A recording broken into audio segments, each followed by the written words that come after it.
greatest challenge.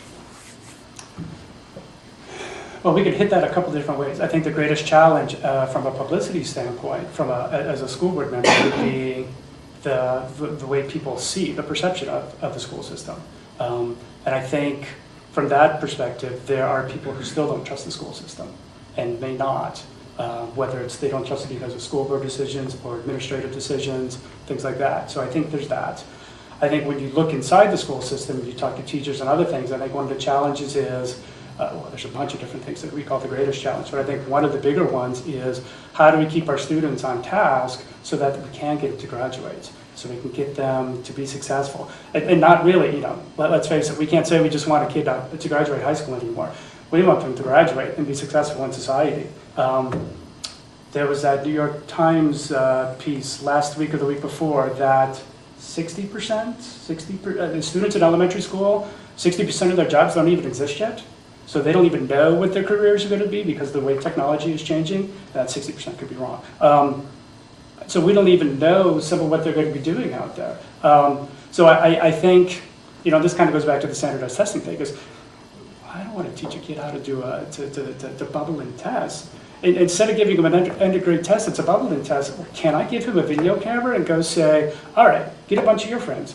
I want to know why Alexander Hamilton wanted to create the Federal Reserve. What challenges did he have? Script it, show me some good English when you do it, build some sets, put it all together and give me a project back. To me, that student has learned a whole lot more than showing that he knows some dates, he knows some answers on standardized tests. So I think this idea of educating students to think critically and to understand the subjects that they're getting into and not just know regurgitation of dates and things like that. As a board member working at the policy level, what strategies do you use to fix these challenges, to address these challenges?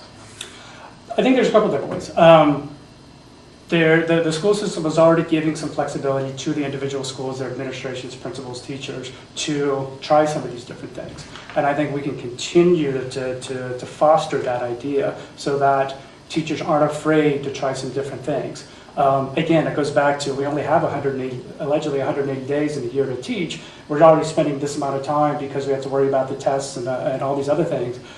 So if we can de-emphasize the role of those tests, maybe even decrease the number of them, I think would be a better idea. Then we could allow the teachers to try a little bit different things. I think another way, and thinking off the top of my head here, is a student starts third grade with this teacher. Does that student have to end third grade with that teacher? Maybe through the first 9 weeks or 6 weeks, they realize that this teacher is better suited for them. So can we mix them up a little bit?